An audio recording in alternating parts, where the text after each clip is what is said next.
আসসালামু আলাইকুম। আশা করি যে যেখানে আছেন ভালো আছেন, সুস্থ আছেন। আলহামদুলিল্লাহ আমরাও ভালো আছি। এখানে আমি আমার খালাতো বোনের বাসায় চলে আসলাম, একটু কাজে আসছিলাম। এসে দেখি ওদের বাসায় গ্যাস নাই, ও আবার চাপড়ি বানাচ্ছে। তো আমাকে আবার চাপড়ি বানায় দিল, ডিম ভেজে দিল। আমি বললাম যে আমি খেয়ে আসছি, তারপরে জোর করে আমাকে দিল, আমি আবার খেলাম। আর এসে দেখি আমার খালাও আসছে, তো ওনার সাথেও আবার দেখা হয়ে গেল। আর ওই যে আমাদের বাবুটা মাশাল্লাহ খেলা করতেছে, ওর কিছুদিন আগে একটা ছোট মেয়ে হয়েছে। আর এই যে আমার কিন্তু কাজ শেষ, এখন আমি বাসার উদ্দেশ্যে রওনা দিলাম। আর আসার সময় দেখি রাস্তায় অনেক ভিড়, এখানে রেশনের মাল দিচ্ছে, মানে এত ভিড় মনে হয় কি সরকার আমাদের ফ্রি মাল দিছে। আসলে তো টাকা নাই, একটু কমের জন্য দেখেন আমাদের বাংলাদেশের অবস্থা এরকম যে মানে একটু কমের জন্য মানুষ কত লাইন ধরে দাঁড়িয়ে আছে। আসলে কিছু করার নেই, জিনিসপত্র যেভাবে দাম বেড়েছে মধ্যবিত্ত পরিবারে চলা অনেক কঠিন হয়ে গেছে। আর পেঁয়াজ 120 টাকা কেজি, আজকে আবার খবরে দেখলাম কাঁচামরিচ 1000 টাকা কেজি। তো এইভাবে কি মধ্যবিত্ত লোকেরা কি চলতে পারে কি না?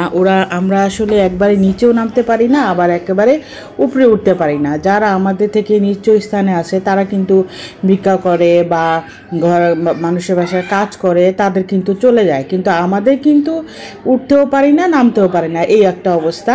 আর এই যে বাচ্চার বাবা আবার বাজারে গেছিল, তো ওখান থেকে আবার বললাম যে তেলাপিয়া মাছ নিয়ে এসো, তেলাপিয়া মাছ নিয়ে আসছে, এগুলো আমি আবার রান্না করব। আর টমেটো নিয়ে আসতে বলছিলাম, টমেটো নিয়ে আসছে। আর কবুতরের খাওয়া 2 দিন ধরে শেষ। কবুতরটা আমাকে দেখলেই চিলাইতে থাকে। আর এই যে আমি রান্না করতেছিলাম, আমার গোসলও শেষ, আমি আজকে একটু তাড়াতাড়ি গোসল করে ফেলেছি। তাড়াতাড়ি না, খালাতো বোনের বাসায় আসতে আসতে আমার 12টা বেজে গেছে। আর বাচ্চার বাবা আবার আসার পর বাজারে গেছে, আস্তে আস্তে প্রায় 2:30 বাজছে, তখন আমি রান্না শুরু করলাম। আর বাচ্চারা যেহেতু নাস্তা দেরি করে খায়, এর জন্য অত একটা টেনশন নেই, তাই ধীরে সুস্থে রান্না করতেছি। কিন্তু রান্নাটা বাজার তাড়াতাড়ি থাকলে, মানে বাজার ঘরে থাকলে আমি তাড়াতাড়ি রান্না করে ফেলি, রান্নাটা দেরি করি না। রান্না যেহেতু করতেই হবে, তাড়াতাড়ি করে ফেললেই আর কি ঝামেলা শেষ হয়ে যায় আমার মনে হয়, জানি না কার কাছে কেমন মনে হয়।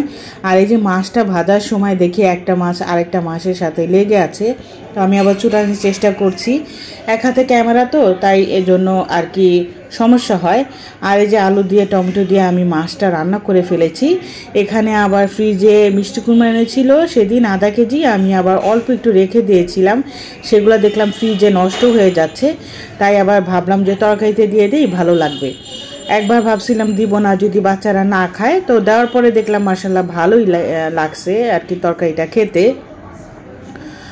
আর এই যে আস্তে আস্তে আমি সব কাজগুলো করে নিব, যেহেতু আজকে দেরি হয়ে গেছে। আমি এখানে ডালটাও রান্না করে নিয়েছি, আর করলা ভাজি করছি। করলা ভাজিটা আমার অনেক প্রিয়, আমি তরকারি ছাড়া যদি আমাকে কেউ করলা ভাজি দেয়, আমি করলা ভাজি দিয়ে ভাত খেয়ে উঠে যেতে পারবো, এত মজা লাগে করলা ভাজিটা।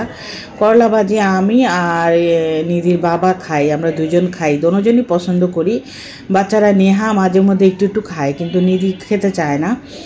আর আমার রান্না এখন শেষ, এই যে ডাল রান্না করেছি, ভাত রান্না করেছি, আর করলা ভাজিটা আমি আগেই রান্না করেছি। করলাটা ঘরে ফ্রিজে ছিল, ও যখন বাজারে গেছিল তখনই আমি করলা ভাজিটা করে ফেলছি। আর এখানে 2 টুকরা মাছ ওদের জন্য ভেজে রাখলাম, ওরা যদি খায়, ভাজা মাছটা ওরা অনেক পছন্দ করে। আর এই যে এখন বেলা বাজে 4টা, আমরা এখন ভাত খেতে বসছি।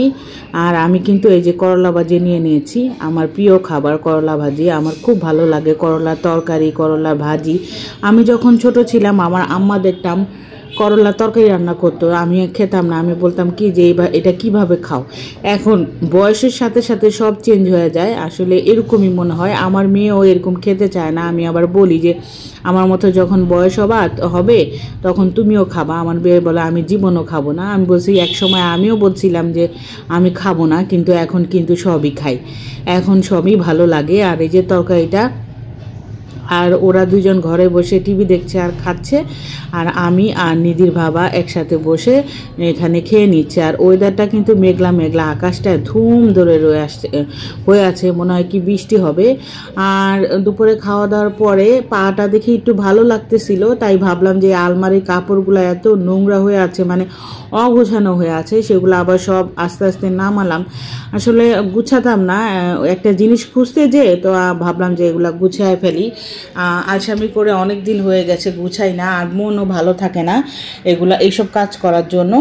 আর আমি এই কাপড় টাপড়, তারপরে শোকেজ গোছানো, এগুলা কিন্তু আমি কখনোই করতাম না। আমার আম্মা যখন বেঁচে ছিলেন, আমার আম্মা এগুলা সব আমাকে গুছাই দিত।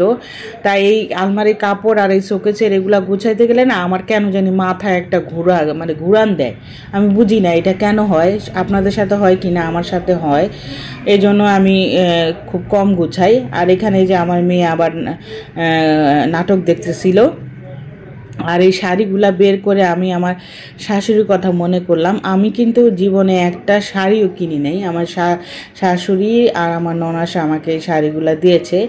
আর এটা আমার গায়ে হলুদের শাড়ি, এই শাড়িটা আমি যত্ন করে রেখে দিয়েছি। সুতি শাড়ি একটা দিয়েছিল, সেটাও আছে, আর এই শাড়িটা আবার আরেকটা দিয়েছিল, এটা আমি যত্ন করে রেখে দিয়েছি। আমার মেয়েকে আবার বের করে দেখাচ্ছিলাম, দেখো এটা আমার গায়ে হলুদের শাড়ি। আর এই দুইটা শাড়ি একই রকম আমার শাশুড়ি আমাকে দিচ্ছে। একটা শাড়ি আগে দিয়েছিল, পরে আবার আরেকটা দেওয়ার পর আমি বলছিলাম যে আমাকে তো দিয়েছেন, বললো যে নাও সমস্যা নাই। এখন দেখি মাশাআল্লাহ আমার দোনো মেয়ে বলছে যে আমি এটা নিব, ও এটা নিবে, একই রকম শাড়ি। তো আমার মেয়ে আবার এই যে চুড়িগুলো বের করছিল, যে চুড়িগুলো আবার আমি বললাম যে গুছায় রাখো, ও আবার পরায় দেখাচ্ছে আম্মু চুড়িগুলো সুন্দর না, তা আমি বললাম হ্যাঁ সুন্দর। আর এই যে আলমারির কাপড়গুলো আমি এক এক করে গুছায় নিলাম, সব উল্টাপাল্টা হয়েছিল, অনেক দিন ধরে গুছাই না, ভালো লাগে না আসলে আগের মতো এখন কিছু আর করতে ভালো লাগে না। তারপরেও তো সংসার করতে হলে কিছু এইসব কাজ তো করাই লাগবে। মেয়েদের তো সংসারে কোনো ছুটি নাই, সংসারে যে যত কাজ মেয়েদের করতে হয়, যতই কষ্ট হোক, যতই অসুস্থ থাক, যতই মনে কষ্ট থাক বা মন ভালো না থাক, কাজ কিন্তু করতে হবে। আর এই যে এখানে আমার ছোট দেবরের ছেলে, মাশাআল্লাহ, ওর জন্য সবাই দোয়া করবেন। ও যে এতটুকু বয়সে ওর এত বুদ্ধি আসছে, ও টানের জন্য এই একটা খাম বানিয়ে সবার কাছে টাকা উঠিয়ে ও বলছে এইটা টাকা দিয়ে দিবে। আর এখানে নিধির বাবার ফ্রেন্ডরা সবাই মিলে মানে যেখানে বন্যা হয়েছে তাদের খাবার দেওয়ার জন্য সবাই মিলে প্যাকিং করছে। মাশাআল্লাহ মাশাআল্লাহ, মানে আমার এত দেখে ভালো লাগছে। তো নিধির বাবাও গিয়েছিল, তো ও আবার ভিডিও করে আনছে। আমি আবার বললাম যে একটু ভিডিও করে এনো, ও আবার ভিডিও করে আনছে। এখানে যে সব ডাল চাল অনেক কিছু দিছে ওনারা, এগুলা আবার অগ্রদূত এখানে ক্লাব আছে, ক্লাবের থেকে সবাই মিলে দিচ্ছে, আর সবাই মিলে একতা হয়ে কাজ করছে আমাদের দেশের জন্য। মাশাআল্লাহ, আমাদের দেশটা এখন অনেক আগের চেয়ে উন্নত হয়েছে, সবাই একতা হয়েছে, সবাই একসাথে মিলে কাজ করে দেশের জন্য, দেশের বিপদে সবাই এগিয়ে আসে, এটাই আমাদের একটা গর্ব। আর সবাই মিলে এই যে প্যাকিং করছে। তো আজকের মতো বিদায় নিলাম, আল্লাহ হাফেজ।